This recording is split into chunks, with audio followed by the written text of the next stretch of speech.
Good afternoon. It's great seeing you here this afternoon.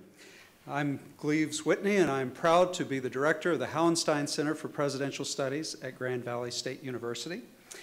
And I want to give a special shout out to a couple of people. First of all, President Tom Haas, thank you for being here with us this afternoon.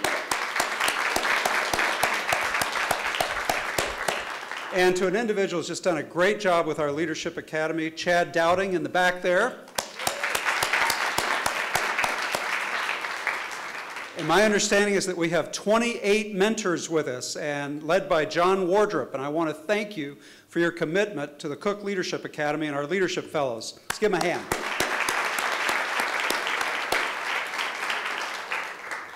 Well, I have two very pleasant duties this afternoon. One is to introduce you just a little bit to the Cook Leadership Academy at the Hauenstein Center at Grand Valley. And the second is to introduce our very remarkable speaker. Now, those of us who are associated with the Cook Leadership Academy have had the privilege of working with some amazing human beings. After working with them a while, you learn from them, they learn from you, but you want them to, as they say, to use the old cliche, be able to soar like eagles, as opposed to just dressing like penguins and looking good, but really have some substance behind them. And if they soar like eagles, you also want them to have a compass. And at the Hauenstein Center here at Grand Valley, we have a great compass in Ralph Hauenstein. Colonel Hauenstein, 103 years old, continues to inspire what we do, everything we do at the Hauenstein Center for Presidential Studies. Now, I've interviewed Ralph so many times over the past 12, 13 years that I've known him. And I've sort of figured out that there are, half a dozen or so principles that inspire Ralph, and that in turn we internalize and pass on to our students, and we hope inspire them. And I just want to review a couple of those with you. I can't go through all of them. But Ralph teaches you that leadership is about relationships. Yes, it's the networking, but at a deeper level, it's people who have the emotional intelligence to connect with you and to really see where you're going with your life, where you need to go with your life. This is why at the Hauenstein Center, we're so proud of the mentoring network that we have created. Independent assessors of this, people who've done graduate degrees in leadership academies and mentoring as a study, say that we're one of the best in the United States in terms of mentoring. So I'm very proud of that, and it's inspired again by Ralph, who knows how important it is to inspire people one person at a time through that mentor relationship. Ralph will also teach you that the most important person you learn to lead is the one you look at in the mirror every morning. You cannot lead others until you have learned to lead yourself. That's some of the toughest things that we do, is trying to figure out how to lead ourselves when we have all kinds of challenges and issues in the world. And Ralph will tell you that some of the instruments that we've used, whether it's Leadership 360, whether it's DISC assessments, whether it's leadership coaching. I see one of our consultants in the room who's done a great job with the leadership coaching.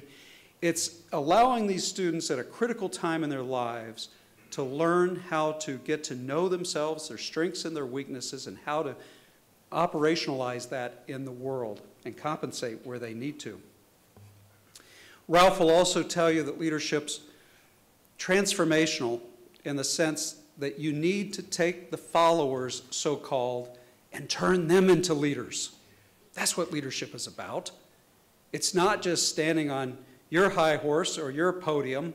It's making sure that they are connecting with the mission. You are connecting with them as people, as human beings, who in turn will take their place as leaders. That's the beauty of teaching. That's what we do at Grand Valley. The whole purpose of this institution. Shaping, that verb is so important, and we take that verb seriously, and so does Ralph. We've also, those of you who've heard me speak before, just very briefly, I'll say we're about principled pluralism. I see Doug Kinchy in the audience. Principled pluralism, common ground. It's the only way democratic institutions can work. If you can get a diverse group of stakeholders to the table, and you can find buy-in, then your solutions, the way you're confronting the challenges, will have a much longer shelf life than if it's just scorched earth policy now, and then the next group comes in and they have a scorched earth policy. We've seen that, ladies and gentlemen, in Washington, D.C. and Wall Street. That doesn't work. We're making a concerted effort at this university. And I'll say this, Grand Valley is the only public university in the United States where we have a common ground initiative the way we are approaching this so that we can get progressives and conservatives to sit at the same table and really dialogue with each other as opposed to just hurling Fox or MSNBC-like epithets at each other. Very proud of that, and Ralph has encouraged that effort as well. Ralph would also say that it's important for leaders to be both ethical and effective. You know, sometimes people, in their quest to be effective, will cut corners ethically. You've got to learn to be an integrated leader who understands how ethics is always in the front of effectiveness as well. Finally, I would say this. Grand Valley is a very special place. This is a university that's committed to the liberal arts and to liberal education. We are committed to the idea that the best foundation to prepare the next generation of leaders is through a liberal education, because it's a liberal education that vicariously stretches you, helps you go against your biases, your prejudices, the things that you just know when you get to this campus. It vicariously stretches your experience so that you can live in a more diverse world and in a meaningful way engage that world. Well, we're committed to that liberal arts core at Grand Valley. It's who we are, and we honor that. Ralph honors that. Now, today's Wheelhouse speaker is a very special human being to us and special to many of you in this room. She certainly exhibits the principles that I've just been discussing and that Ralph teaches us. If you go back to 2006, when Megan first entered the Cook Leadership Academy, we were still a very small place at that point. We only had about 7 or 8 folks in the Leadership Academy. Today we have 60. But it was soon apparent that Megan Sall set the bar high for what a leadership fellow should look like. And in fact, one of her colleagues, who also has a very distinguished career in town, told me before we began this afternoon, she said, you know, Megan is always the person I wanted to be. Now, I can't think of a higher compliment than that. Now, I won't go through the details of Megan's meteoric rise from being a leadership fellow and an undergraduate here at Grand Valley, through then being an alumna and a very distinguished professional, and then getting on the board of trustees of this university, all in just 5 years. She will go through her life in her remarks. But I would like to just give you 2 stories, leave you with 2 stories before I invite her to the podium that tell you a little bit about who she is. Remember the principle, the first principle I mentioned, Ralph's principle that leadership is about relationships? Well, this was spotted. If you go back to some meetings I was in a couple of years ago, we were talking about, over in the development division, about finding a Laker for a lifetime, somebody who had that human, that emotional intelligence to connect with people and had a real knack for networking and building a career, but also empowering others. And it was unanimous after we threw out a few names. Development, for its enrichment dinner, wanted to focus on Megan Sall. Of all of the graduates we have had as President Hospital said, we had 100,000 people to choose from. We chose Megan Sall. Second little vignette, you know, now that she wears the mantle of a Board of Trustee member, she gets to go to the commencement exercise. And one of the most touching things she told me was when she was at the last year's, the most recent commencement, and she noticed some of her mentees, the people she had personally mentored, in the audience and walking, and it was that warmth that she felt because she had successfully empowered them to get that degree and now go on to do great things. Well, Megan, you're a real inspiration to us, and we're very delighted you're here with us, and we can't wait to hear what you say. Please welcome Megan Sall.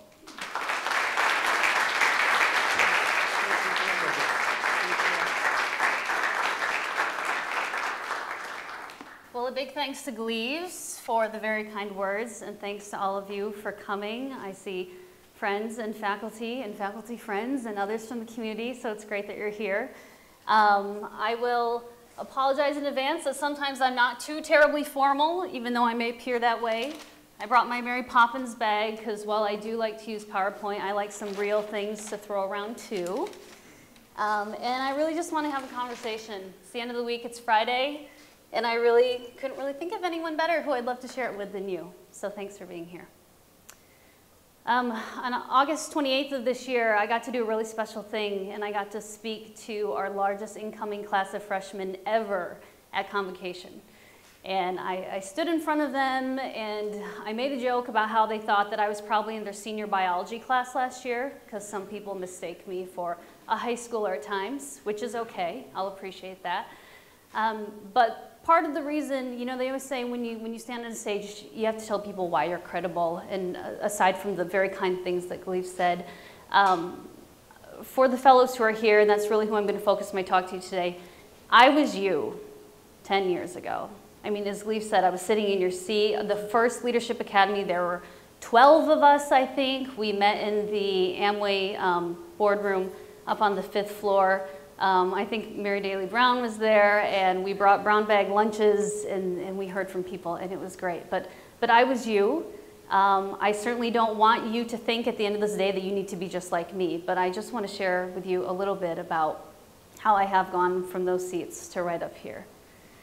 When I was a fellow, and even when I was in high school, I was always very, very concerned about how I was going to make my mark on the world and how I was going to save it and do all sorts of things. I'll tell you a little bit about my history, but I've always carried a very deep burden for giving back for the things that I've been given. And I used to worry myself to death about it. But eventually, over time and over years, in the wise counsel of friends and family and others, I've sort of found my way and have found some lessons and things to keep in mind. And so that's what I want to talk to you about today. I think I'm taking a book straight out of Ralph's playbook when we talk about leading our life. For you all in school right now, that's the most important thing you can be doing. And so the Hauenstein Center and the Leadership Academy is great to give you all sorts of techniques, but I want to talk about a little bit about the thread that's brought me to where I am now, and then also some things to remember along the way to help you sort of figure out what your path is and how to lead your own life. And we'll go from there. So the name of my talk, How My Face Got on a Wall, Everything You Do Matters. So if any of you were to walk into the Eberhard Center right now, very somewhat embarrassingly, you would see this picture. Actually, you won't see this picture because there's a different one there now. This was a very odd day for me. You know, I grew up in West Michigan. We don't do things like hang our pictures on walls and tell people about what we've done, right? So this is actually the picture. And this was a lovely picture, and our photographer did a very nice job, but when it went up, I just didn't think it was me. You know, like this is me talking to you right now, and I just see you get a few views. I just didn't really think it was me. I sent a shot of it to my niece who's 12, and she told her mother, "Mom, Aunt Megan looks kind of creepy." And then others later pointed out that this kind of looked like a WWF wrestling belt. And I asked our wonderful board secretary who's here today, and I said, "Terry, I don't mean to be a diva. This is my first year on the board, but do you think we could maybe try again?" And she said, "Absolutely. We want you to feel like you're you when you're up there." So, so my face is on a wall, and that's kind of weird. And it's not exactly that face, but my face is on a wall. So today's roadmap, I'm going to tell you a little bit about me, where I come from. I always think it's helpful to understand the context. The last thing, again, I want you to do is to, for some reason, compare your life to mine and think, oh, I didn't this or I didn't that. But our backgrounds and our cultures and where we've come from very much shape how we've gotten to where we are. So I want you to know about that. I'm going to tell you about my journey to getting my face on a wall. And then we're going to talk about 3 questions to ask yourself during your own journeys to the wall, because you all will be on walls someday. We've talked to you. We know you mentors. You applied to be in the academy or mentees, and we all know you're kind of fabulous. So you all will be on walls someday. And then just sort of reiterate why everything you do matters. When I was 20 and 21, I thought to myself, Okay, well, I want to be a leader, but how do I do that right now? I'm in school. I think I worked at the TGI Fridays and the Rivertown Mall. You know, like how am I going to get to somewhere great? So we'll talk about that. Okay, so this is me. I like to call this my baby mugshot because I feel like I look like a tiny criminal. So my name is Megan Sall, but I started out as Jumi Lee in South Korea. So I'm adopted. I came to actually Allendale, 48th Avenue, a mile north of campus, when I was 4.5 months old. So this is the picture that had been sent to my mother, and this is her very special handwriting, 1 day old there. And she told me that when she got the picture, she slept with it under her pillow, which I think is the cutest thing. Anyway, so I grew up in Allendale and Hudsonville in a conservative CRC family, like you do when you're in Allendale and Hudsonville. I actually finished high school up in Traverse City, which was a great experience. Here's my family here, right? So my sister is also adopted from Korea, and then I have 3 older brothers who are biological from my parents. This is the Sall family circa 1984, I think. And probably most funny, so I grew up very much thinking that I looked like these other people. Obviously I don't. But I was actually in middle school, and at that point in time, it was my parents and my sister and I, we do family dinner, and we're sitting around the table, and I looked at my mom, and I looked at my sister, I looked at my dad, I looked at my sister, and I said, we don't really look that different, do we? And my mom cracked up like it was the funniest thing she'd ever heard, and I thought, okay, I guess I'm wrong. I guess it's a little bit different. So grew up in West Michigan, finished high school in Traverse City, and then decided it was time for something new. So I went to school in Chicago, a city that I still love and frequent quite often. This was a picture from one of my summer trips there this summer. I went to school called North Park University, which is a small Christian liberal arts school on the northwest side of town. And while I was there, I was a Spanish and communications major, and I had big dreams of being a businesswoman in Chicago with a corner office, with a view of the lake. And I'm kind of all about women power, so I'm really sorry, gentlemen, but I wanted a male secretary to bring my coffee. Like, these are the things that I thought when I was 18 years old, right? This is the life that I want to have. Well, the end of my sophomore year, I studied in, and this is a terrible picture, I apologize, but I studied in Morelia, Michoacan, which is a state in Mexico that's sort of south central, about 3 hours east of Puerto Vallarta, if that puts it into perspective.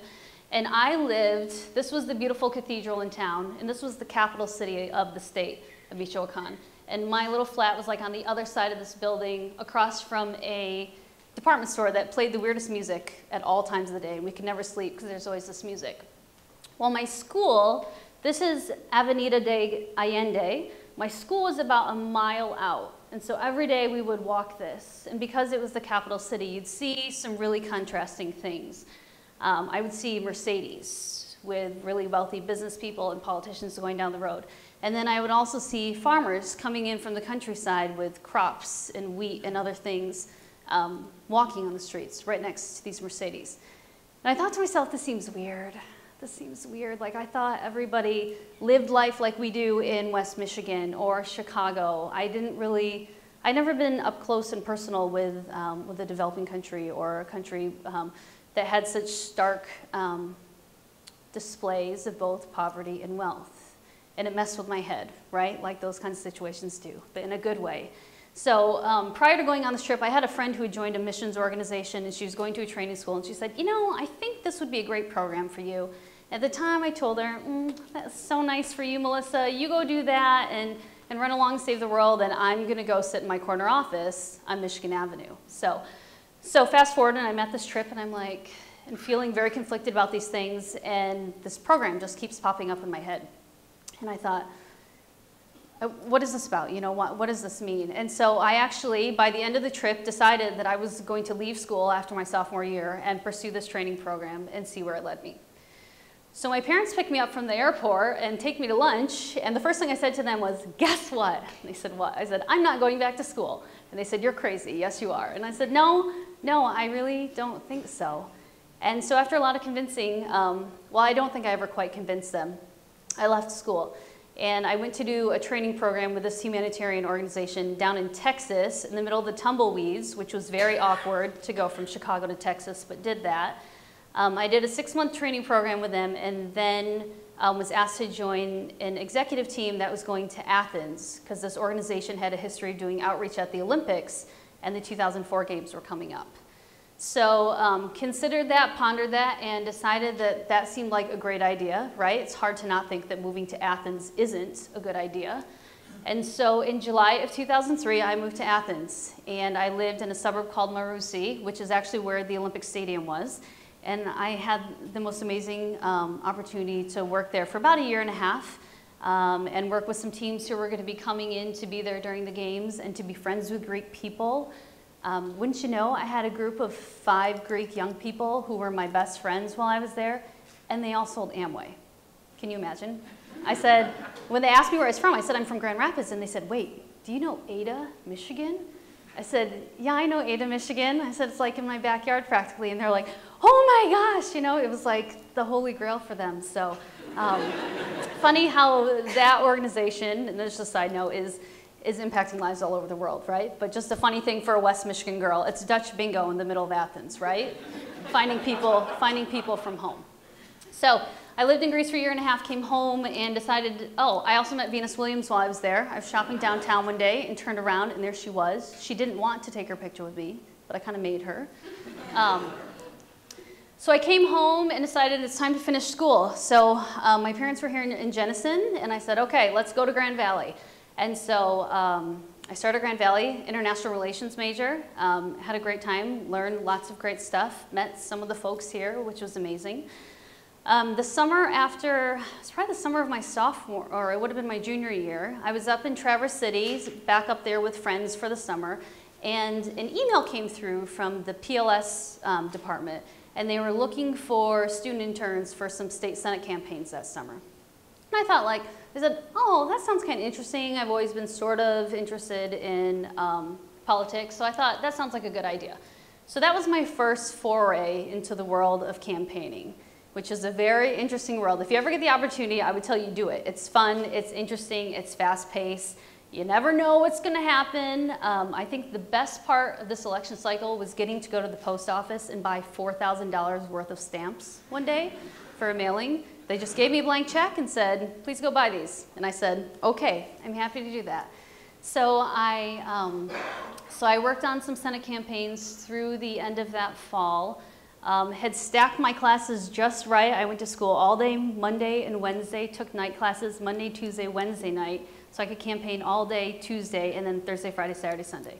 And it was a very exhausting semester, but one of the best times I've had. My state senate candidate ended up winning that year, which was excellent, as well as some of the other campaigns I had helped on, so that was a great experience. So back to Grand Valley, my second to last semester, when I was actually doing the campaigning, I had an adjunct professor from the city of Wyoming. And at the end of class, she said, you know, we have an internship open for next semester if anyone's interested. Now at the time, I was looking for an internship, and I interviewed with Habitat for Humanity here in Kent County, and also with the city. Both fantastic organizations, but the city could pay their interns, and Habitat could not. And at the time, I was thinking I was going to go nonprofit and do all those things, but at the time, I was also poor. And I said, well, I got to take the paid internship, right? So I took the paid internship, and it was awesome. And I worked in the city manager's office on a youth violence initiative. Not that we were trying to initiate students into violence, but trying to address it. And so I did that, and oh, I almost forgot one of my Mary Poppins things. A lot of you have seen me wear this, but I don't get an opportunity to wear it, so I always have to when I'm here. Talking about the city of Wyoming. So I worked in the city manager's office, which was great, and halfway through I got promoted to be the DDA director and community services, sort of community relations person. And probably the crowning achievement of my DDA experience was, this is going to sound terrible, but there was an old restaurant that was sort of derelict and wasn't functioning anymore, and it was Poor Arthur's is what it was called, and it had this old Conestoga wagon on the front of it. It was at like Michael and 28th Street, if any of you are familiar with that area, and it was all crazy colors, and I actually got it torn down, and so the inspections department was so excited that they got me this hat, and so now I have to wear my Wyoming pink hard hat wherever I go when I'm talking about Wyoming. While I was interning there, the assistant to the city manager ended up leaving. Oops. Mind you, that's assistant 2, not assistant manager. I wasn't the assistant manager. It makes me think of The Office and Dwight Schrute. He's always trying to be the assistant regional manager, but there's a 2 in there you have to pay attention to.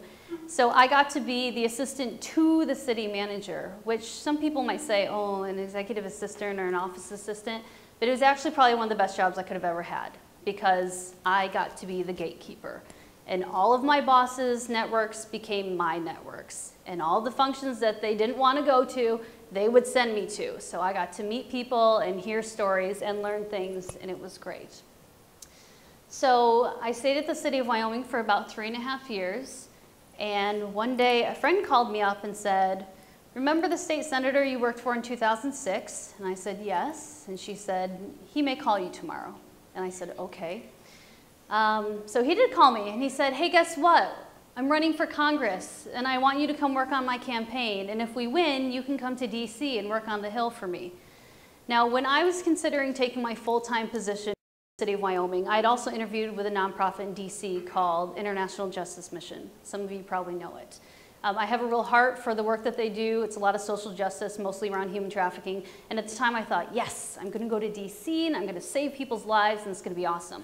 Well, then the city offered me full-time employment and said, we can also do tuition reimbursement and help you with your MPA. And I thought, oh, I can go to DC with a bachelor's and no work experience and be really poor, or I can stay here and work a few years and get a master's. I probably should stay here for a few years and get a master's. So again, that was at the beginning of my Wyoming career. So at the end here, I'm getting this call that says, essentially, come work in DC, which I was pretty excited about. Until I signed on to the campaign and realized we were working Michigan's 1st district. So things have since been redistricted. I saw someone do a fist pump. Thank you for that. This district is huge, huge. It's all the UP and then all of northern lower, all the way down to Tawas. I was just telling Gleaves, the 4th of July I worked this campaign, we were based out of Petoskey, right? 4th of July I worked this campaign. I woke up in the morning, did a parade in Petoskey, then drove to Tawas, which you can't really see, but it's like way over here, and finished my day in Sault Ste. Marie. So it's great that you can make it that far in Michigan in that amount of time, but it was just crazy. So we worked on this campaign and had a great experience. It was hard and it was long, and we actually shared offices with Frank Foster, a former student senate president, and had a good time, but that was one difficult summer. So the primary rolls around. It had been a really contentious race, and what do you know? We lose by, I don't know if you can see this, finding that Benishek beat Allen, this was my candidate, by just 15 votes for the GOP nod. We lost by 15 votes in the primary, and it was probably one of the saddest days of my life. At the same time, there's a tiny bit of me that was just really excited that I didn't have to campaign anymore because it had been such a grueling summer, but we lost by 15 votes, so my hopes of going to DC were done, right? Well, I kind of hung out in the state senate and for a couple months and worked there for one of the state senators and was applying for jobs, mostly in Chicago. I thought it was time to go back out. And I applied for 2 in DC. And wouldn't you know, I got the call back from the one in DC. The organization I had applied to work with was International City County Management Association, which is the National Local Government Association, or the Association for Local Government Officials, which I had been a member of when I worked at the city of Wyoming. So they had an opening in their international department, which sounded great. Obviously, you've seen the pictures. I like other people and countries and cultures. And so I said yes, and I took this job in DC. I lived on the Hill at 4th and D Southeast, which is literally like 4 blocks from the Capitol, and I walked by it every day. This was my new neighbor, right? And lived in DC for a year, which was fabulous. I was working on a USAID project in Afghanistan called Ramp Up, which focus on local government and regional populations. And I had the opportunity to actually travel there the summer of 2011, which is just an incredible experience. And I feel quite fortunate that going there as an aid worker is obviously going much different than someone as a service or someone in the military. And so for all our men and women who go there and do that, obviously my hat's off to them because it's incredibly challenging. I went as an aid worker, which is a little different. But I spent most of my time in Herat, which is a city to the west. If you've ever read 1,000 Splendid Suns, that's where that story takes place. And just had an amazing experience being there and getting to meet the people. I also got my own helmet and flak jacket. My mother was very not excited when she saw this picture that I sent home, but got to do some interesting things. So I stayed with ICMA for about a year and lived in a cube most of my life while I was there, which, as you can probably already tell, isn't my preferred environment. And about a year later, I got a call from a friend here in Grand Rapids who worked for The Right Place, and he said, "Megan, I'm leaving. Are you at all interested in my job? We're looking for referrals." And I had just gotten done talking to my supervisor, and she was handing off more of the project to me and said, "Is that okay? Do you feel good?" And I said, "Yeah, I'm so excited about this work we're doing in Afghanistan. Let's do this." And then I got that text, and I thought, oh, you know, it might be time to go home. So since then, I've been working for The Right Place. Most of you probably noticed we're the Regional Economic Development Organization for West Michigan. We do business retention, expansion, and attraction, which basically means if you're a company here, we're trying to keep you here. If you're interested in coming here, we sort of serve as your brokers or your real estate agents to convince you to come. This has been an amazing experience for me. I have met so many people. Most of this room I've probably met through The Right Place somehow, and we've had the opportunity to do some great things. It's also allowed me a chance to be more connected to the Cook Leadership Academy, which has been great, and do all sorts of things with Grand Valley as an alum, which has been phenomenal. So I think it was last September, I received a phone call one day from the governor's appointment office, and they said, your name has been submitted for consideration for some boards and some other things. Is that interesting to you? And at the time, I was sitting on a lot of boards because I'm a busybody. I don't have kids. I'm not married, so I've got plenty of time to do stuff. And I said, yeah, that sounds okay. And he said, well, fill out all this stuff, and we'll get back to you. And I said, okay. So I filled out all this stuff, and some time went by, and I was actually on vacation, and I got back from vacation and turned my phone on. There was a voicemail from Lansing, and I was with my boyfriend, and I said, oh, did I tell you I might be doing a thing? And he said, I don't know that you told me you might be doing a thing. I was like, yeah, we may have to talk about something. So that's kind of how I've gotten here, right? And so it's kind of crazy. It's a lot of different directions. It's a lot of different groups. It's a lot of different places, right? But there's always been sort of a common thread, and maybe not the next direct step, but one from 2 before that or 3 before that. And again, that's why I wrote that everything you do matters, right? The things you're doing right now, maybe it's not going to instantly propel you into the next thing that you're doing, but maybe it will 2 or 3 steps down the road. And so never discount the things that you're doing. There's always something to learn, always relationships to build. And this kind of takes me into the next part of our talk. Oh, well, right. So this is what happened. I got the phone call, and this happened, and then headlines, and then my Facebook page blew up, and then I was the youngest board member in history, which is funny because most days I just feel like Megan, right? Gleefs called me. He said, oh, I'm going to do this nice intro. And I said, why don't you just tell him a girl named Megan is talking today? And he said, no, that's not quite what we're going to do. But this is what brings me here today. So again, when I tell you my story, so a disclaimer request, the goal of that is not to make you think that you should be just like me, right? You all have your own stories and your own things that you're doing, and that's what you should be doing. This was my life and my path, and if there's something that you can learn from it, that's great, but please be you. I also said a convocation. I said, don't be me. I don't need competition in my life for others who want to be just like me. That doesn't do anything for me. So you be you, and we'll be just fine. So again, everything that you do matters, whether you're working at TGI Fridays right now, or you're working in the president's office, or you've got a great internship with a firm here in town, everything you do matters, and you can't discount that. And so as you think about the things that you're doing and the things that you're choosing to do, I want us to think about three verbs today and 3 questions that go with it. The acronym I've come up with is PFIT. Let's all say that, PFIT. Thank you. That's not a real acronym. That's just a lesson to show you that sometimes when you give a talk, not everything forms a word, okay? So PFIT is what we're going to be talking about today. So the P of PFIT is pursue. What are you pursuing? So when I take a look at our media today and our society, you know, they talk a lot about pursuing things like money and fame and Fortune and all this kind of stuff, right? It's hard not to hear stories about Mark Zuckerberg and other people who are making $1 bazillion. It's hard not to think that that's what we're not supposed to be doing. I think that some days. I think, oof, nonprofit work, shouldn't I be making $1,000 right now, $1,000 an hour? But no, not really. On the Forbes 400, top 400 list this year, they had 17 people who were under the age of 40. That compares to 11 on last year's list.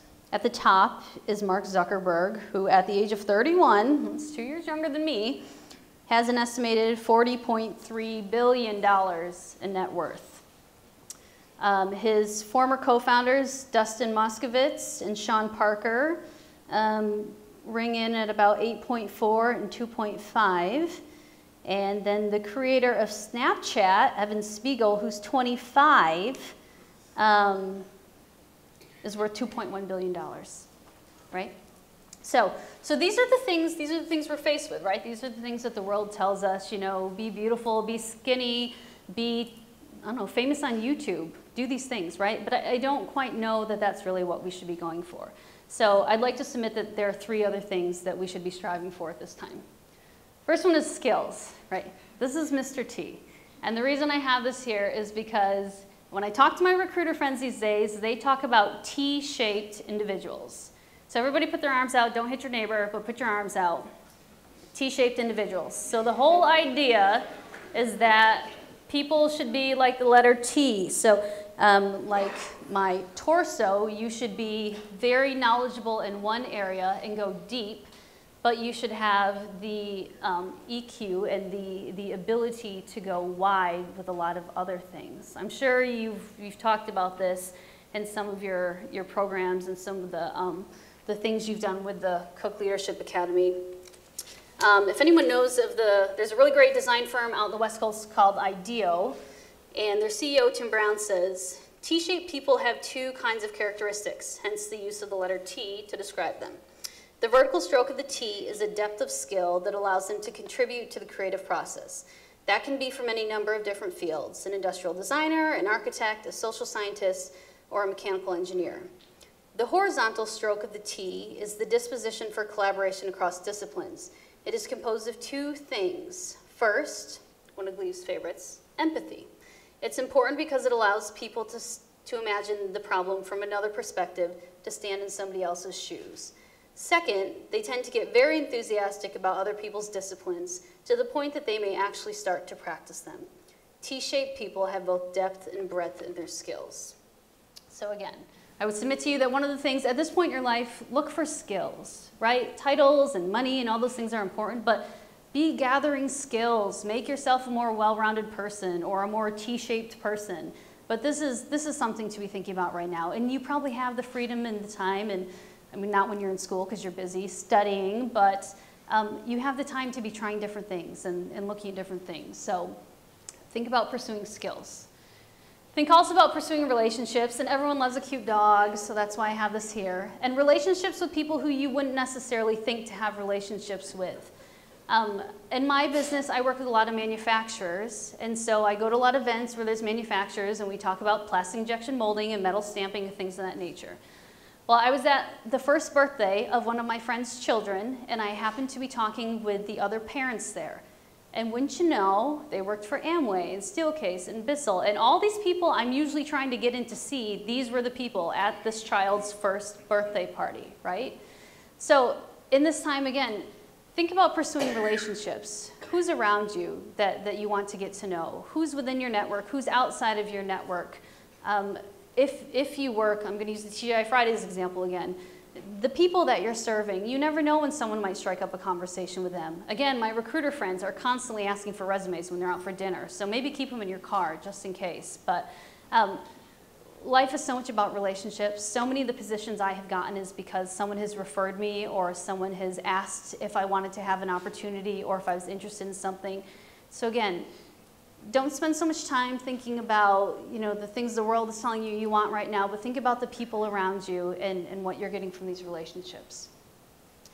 So the third thing that I want to talk about is wholeness. And you probably think, Megan, what are you talking about wholeness right now? As I told you, I grew up in a certain kind of family, which is fine. I love my family, they're great people, but I will admit to you, at 33, I don't really know how to use feelings. I don't know if this is like a West Michigan thing, but I don't really know how to use feelings a lot, and I've got issues that now I'm trying to figure out. And so I guess I would encourage you at this point of time, if you know you've got stuff, if you've got things in your life or you've had hardships, and right, our stories are such that there's probably a lot of people here, if you actually ask them, like things that have happened in their life or how they were raised, they've probably gone through some really traumatic or crazy or exhilarating things that you would never know. And I would submit to you that at this point in your lives, if you know you have stuff, start working on it now. Right? Don't wait till you're 33. I mean, 33 is just a fine time to figure that stuff out. 73 is a fine time. Whenever you figure out is a good time. But if you know some of those things right now, let's talk about it. I have my bookmark is a receipt from my last visit to my counselor, right?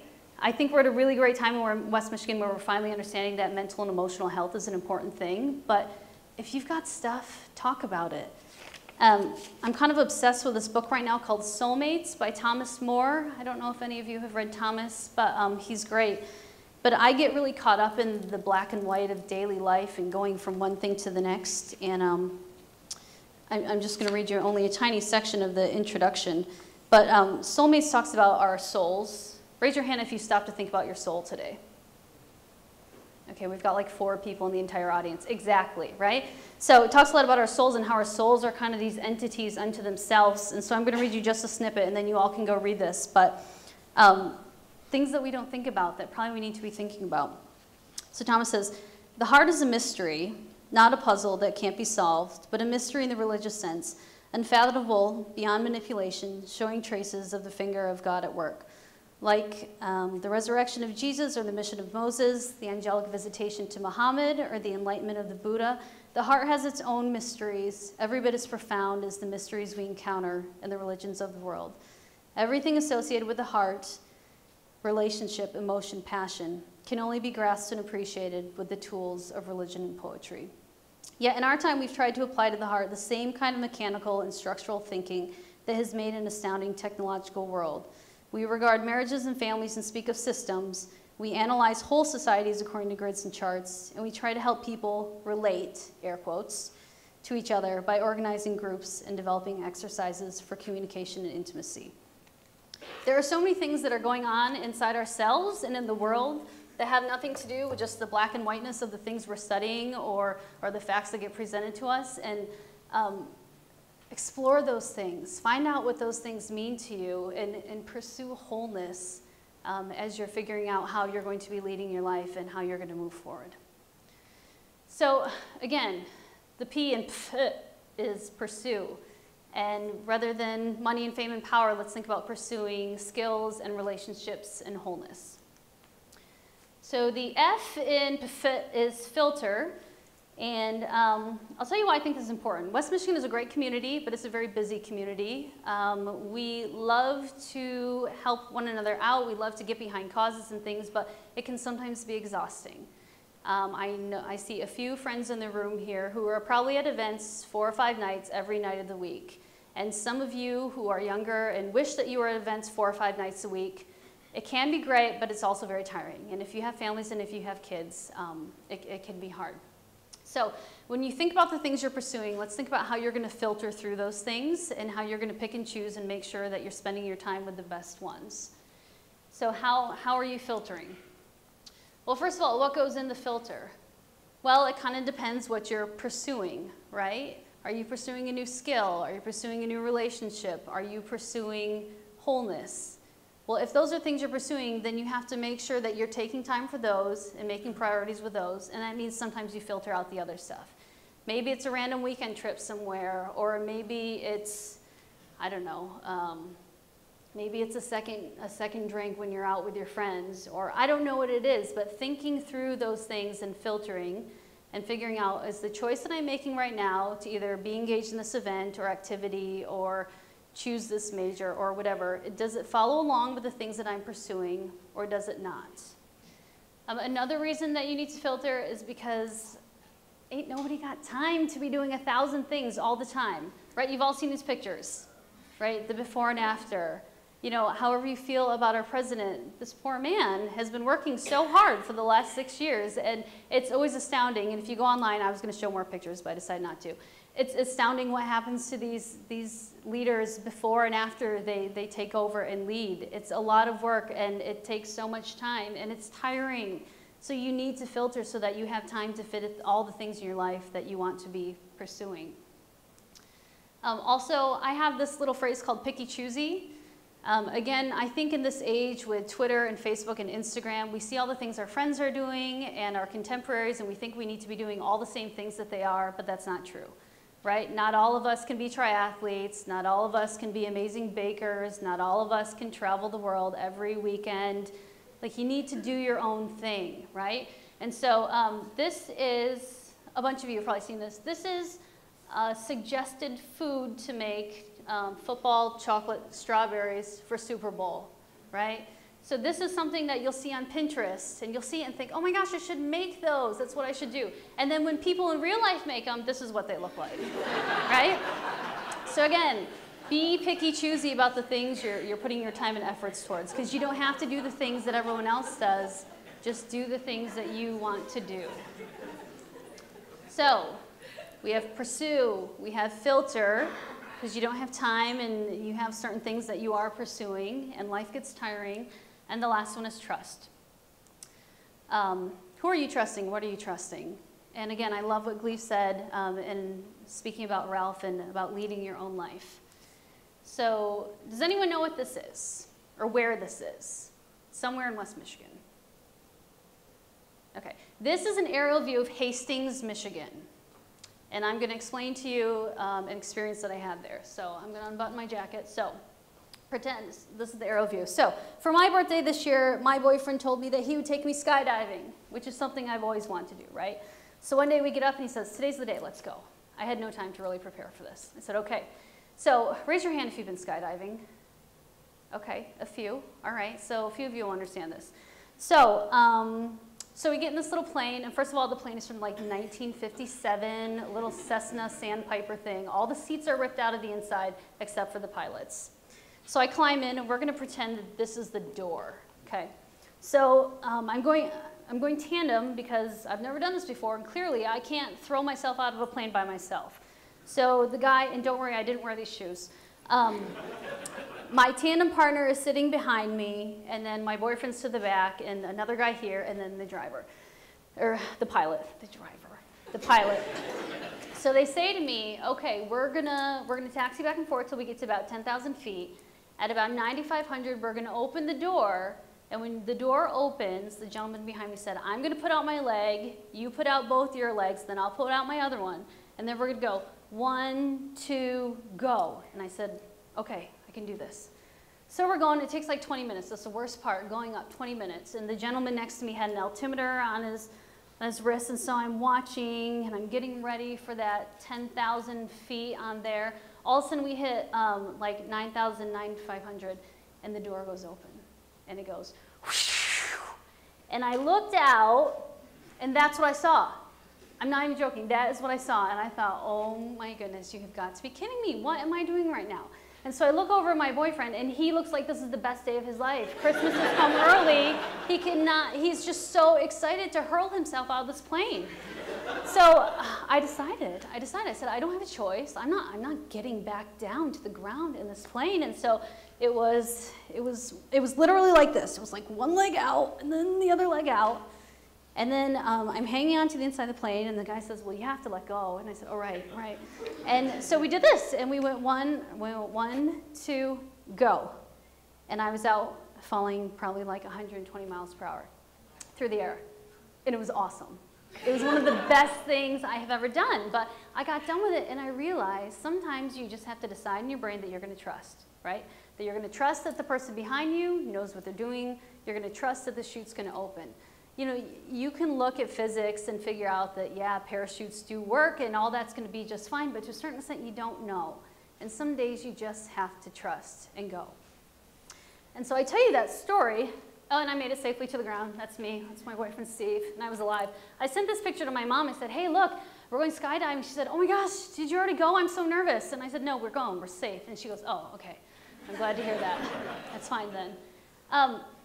You know, I think for the fellows, and like I told you for myself, I was always so petrified I was going to make the wrong decision. You know, like what if I wear the wrong shoes today and it totally throws off my whole talk? This is life or death, people. No, it's not, right? And so a lot of times, you know, we have these tools and we have people in our lives. I think sometimes we just need to calm down a little bit, right? And just be a little more measured when we approach these things.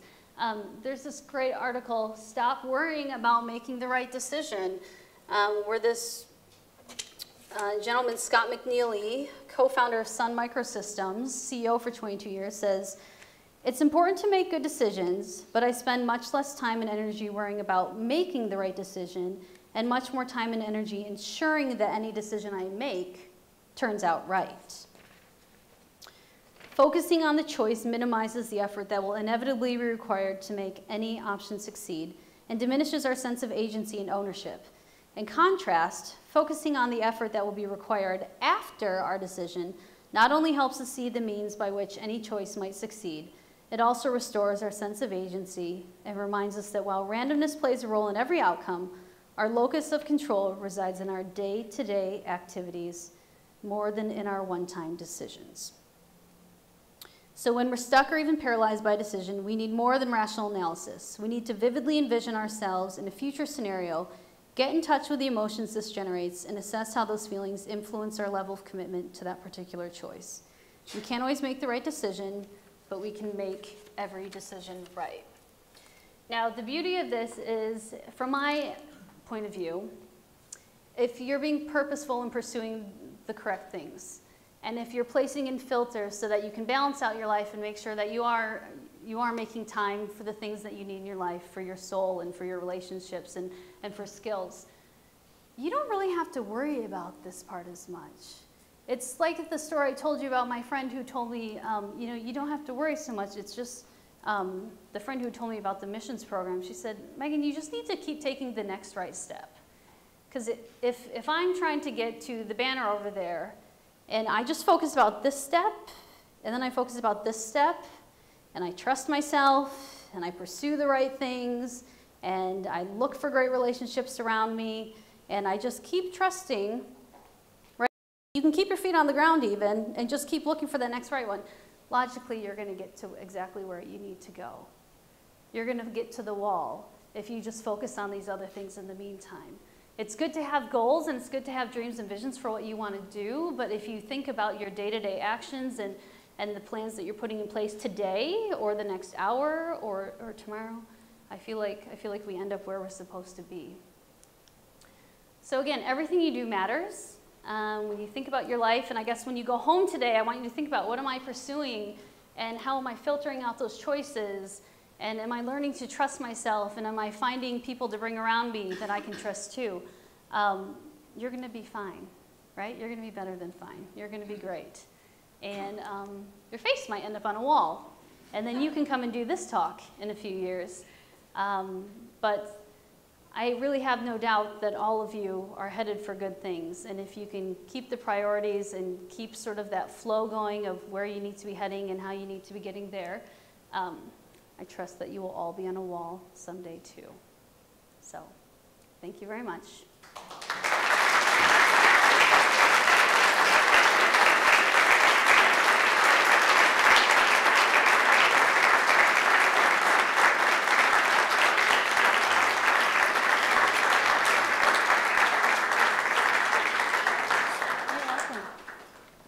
Megan, thank you so much for sharing your story and your insights with us. We've got a few minutes for questions if anybody would like to come up to the microphone that's closest to you, and we'll see how many we can explore before the end of our session today. So brave. Hi, Megan. Hi. My name is Tamario, current senior here, Cook Leadership Fellow. Mm-hmm. You touched on this in your presentation, but can you define, through your experience, and even for the rest of us, the difference between a good life and a successful life? I know that's a tough one to put you on the spot. It is a tough one. Well, but through your experience. I think you kind of answered it in your question, right? It depends how you define it. True.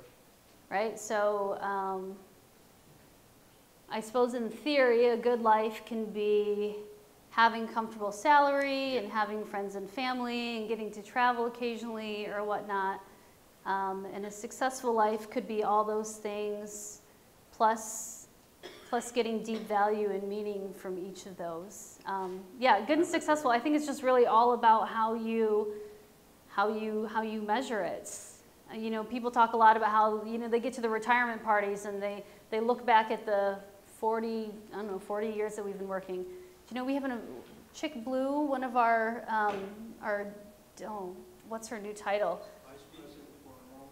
Vice President for Enrollment and Development, has been with the university for 43 years. Way more than some of you have been alive, more than I've been alive, right? So, you know, a lot of times when people ask at the end of the career, you know, were you successful or did you have a good career? You know, they always mostly talk about the relationships and the people around them and who they were able to impact and how that brought fulfillment. And so I think it really depends, right? Mark Zuckerberg might say that he has a good life. We might look at him and say that he has a successful life, but who knows? Who knows what his life is really like?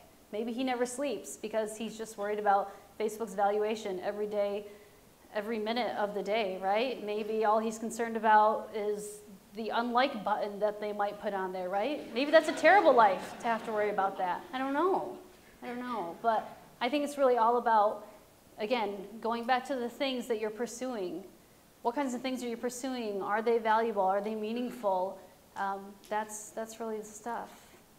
Mary Daly Brown works with women in Africa, and we would look at a lot of their lives and probably say, ooh, that seems like a hard life, or I don't know if that's a good life. But I would imagine that most of those women would say they have really successful lives, and that every time they're able to get a grant for another project or save another child's life at the birthing center, that really they're being very successful according to their standards. So, yes, Mr. Perez. Oh, Peter's back here with a question. Oh, Peter. I kind of just want to sit on the edge here and just chat. Feel funny to be First, standing thanks up for here. the great talk, and success is wonderful, and we wish it for all these mentees. I'm a mentor for the first time. But failure also is instructive. Mm-hmm. Have you failed in something significant, and what did you learn from it? Well, I would say losing that campaign by 15 votes was a big failure.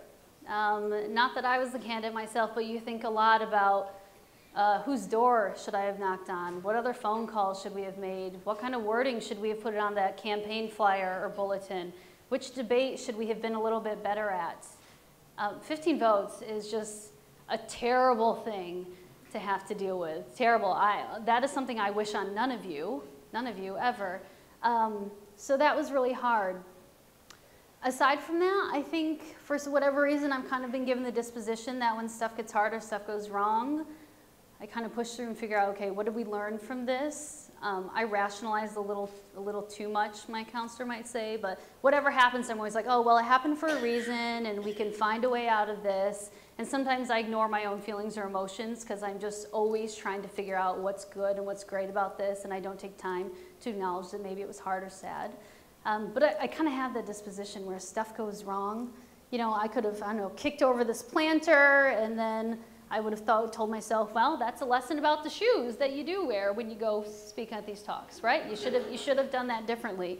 And that's a silly example, but I think it's important when failure happens to acknowledge it, to sit with it for a minute and figure out what it means and how it makes you feel, but then look for the corrective action and look for the solution moving forward. But certainly, as I was mentioning about feelings and stuff, it's so important to sort of take it in and breathe it in and get that experience and then move forward. Thank you. Megan, talk about experiences that you've pursued. Has there ever been an experience that you pursued that you eventually had to filter out? Oh, yes, great question.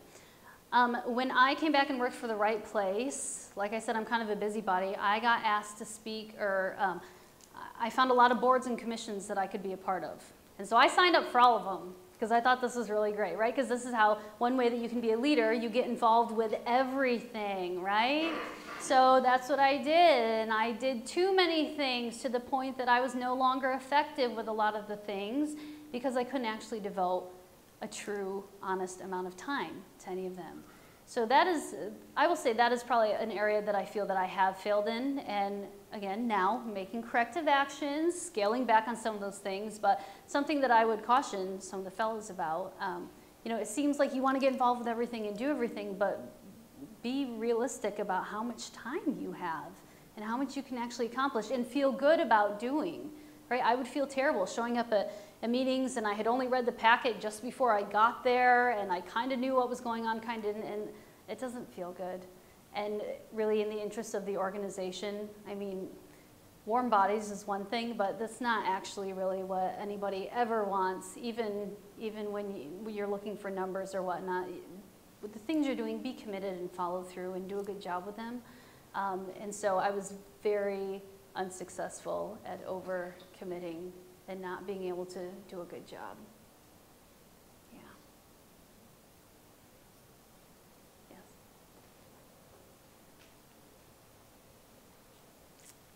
Thanks, Megan. Your first slide was your day-old picture. Uh-huh. And you never really talked about the role that that event coming here as an infant impacted. You spoke about a burden in the very beginning. Can you speak a little bit more about that? Yeah, I can. There's a really great counselor in town who I've not been able to spend much time with. Her name is Kara, and she specializes in sort of adoption therapy. And I heard her speak earlier this year, and she talked about how kids who are adopted, they celebrate gotcha days. You know, the day your parents gotcha. And when you're adopted, your life starts when you arrived wherever you arrived. So for me, in a lot of ways, my life starts, I think it's August 6th of 1982 when I got here. But Kara talks about how it's a very traumatic experience for people to be taken out of their home and their culture and brought somewhere else. And especially at that young age. And we don't think about it because as babies, and babies aren't, I mean, babies cry, but it's not like they're telling you, oh, I'm having such a traumatic experience because you're taking me from my mother country.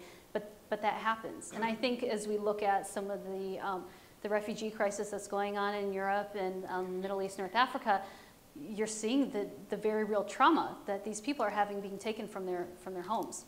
So I will tell you that I've had a wonderful childhood. Like I said, I grew up thinking that I was a white Dutch girl like the rest of my family, which is weird, but people were kind to me, people were very accepting and embracing of me. But after I started traveling and seeing more of the world, it started to make more sense to me what I had been given, right? That I was born over here in a developing, somewhat advanced, but developing country. I do know a very tiny bit about my birth family. My mother was had a middle school education and worked in a factory, and my father was a high school student, and apparently they had a relationship, and a couple months after they found out about the pregnancy, they decided to separate. So that's what I know, but you know, it's a very interesting thing for me to know that I grew up in that situation, probably would have grown up in poverty, right? But instead, I got brought to Allendale, Michigan with a nuclear family. My parents have been married for like 53 years now, right? And loving friends and family and a faith and opportunity to go to school and to pursue other things. And now I'm here, right? And so whatever child was born next to me in the hospital the day I was born, I don't know if they get to do this now. And sure, I've worked hard and I've pursued things and I've tried to do all that stuff, but you know, there's a lot of days where I wonder, you know, like why am I here when I started out somewhere else? So because of that, and there's probably others here who maybe think that too, right? You know, to a certain extent, I do carry a burden because I'm like, well, if I've been given all that, then what am I supposed to do in return to possibly say thanks? You know, so it's an interesting journey that I'm still sort of figuring out. I've actually not been back to Korea.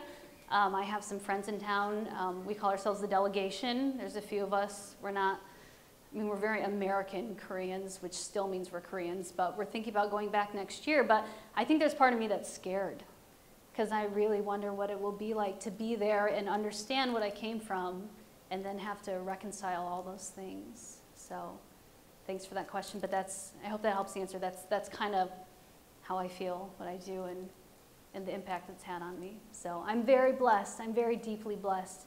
as a person. So then again, then what do we do with that for the rest of the world? Yeah. Anything else? Yes. I'm a senior this year. I loved your Congratulations. talk. Yeah, Oh, thank you. thanks. My question was, you mentioned your academic endeavors briefly. Could you speak more about how that impacted your future career and all your different goals? Sure. Well, education in and of itself here was great, but I've got to say it was things like the Cook Leadership Academy that really helped me grow my network, hear from other leaders, think about who I was as a person. You know, again, at that time, I think I was just chasing dreams and chasing positions and titles and whatnot, but to actually sit down and say, okay, what kind of a leader am I, and how does that impact the way that I relate with others and whatnot? My MPA was great. I was working full-time when I did it, and that was kind of hard, but at the same time, got to go to school with other professionals, and we could sit and talk about policy and apply it in real-life situations. Rich Jalier's here. We had all sorts of fun conversations about tax abatements and economic incentives, and it was so great to be able to take the theory and the academics and put that together with real life every day. I think we should obviously all be lifelong learners, right? There's always something new. But it's been great. I was with a friend today who's pursuing a doctorate. I said, how you doing? She goes, oh my gosh, it's so hard, it's so long. And people sometimes ask me, are you gonna get one? I say, no way. Like, I love school and it was great, and I'm very, very happy with my degrees and the experience that I've had. But I don't know that I need necessarily more. For me too, all of life ties back to people. And so when I think about my academics, I think about the friends that I made and the friends that I still have from some of the very first classes I took at Grand Valley. And I will say to you all right now, making friends as adults is hard. When you don't have a natural core of people around you all the time that you are forced to be with or see or think deep thoughts with, it's very difficult. And West Michigan is a great community, but it's hard here too because a lot of people are from here and they stay here and they have established networks. So I will say to you, to the friends that you have now in college, hang on to them, make an effort. You know, it's kind of like dating, right? You actually have to try. Someone has to call someone else and invite them out. You got to make plans. You can't just blow them off. You have to return their texts, you know. But I always encourage too, be an inviter, right? How many nights are you sitting around and you're like, oh, I just wish so-and-so would call me or someone would invite me to go out and do something. And you know what? Your friends who you wish would do that are also sitting at home thinking, oh, I just wish someone would call me and ask me to go do something, like let's go out. So be an inviter, and then you never have to worry about sitting around and wondering. But yeah. The relationships, it's all relationships, knowledge and everything else. All that is meaningless if there isn't people and contextual humanness to fit in with all those things. So academics are great, and learn as much as you can, but also learn the people around you while you're doing that. One more question.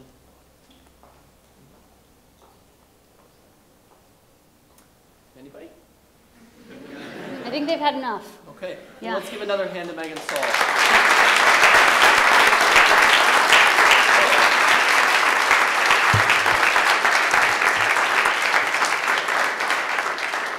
October is a very busy month at the Hohenstein Center, so I'm just going to provide just a couple more reminders for events that we have going on later this month. Next Thursday, October 8th, Helen Fisher is going to be here to discuss biology and leadership. And then on October 22nd, 2 weeks after that, also a Thursday, we're partnering with the Ford Foundation for an event at the Ford Museum right down the road. A keynote addressed by historian Evan Thomas on Richard Nixon, Being Nixon, a Man Divided.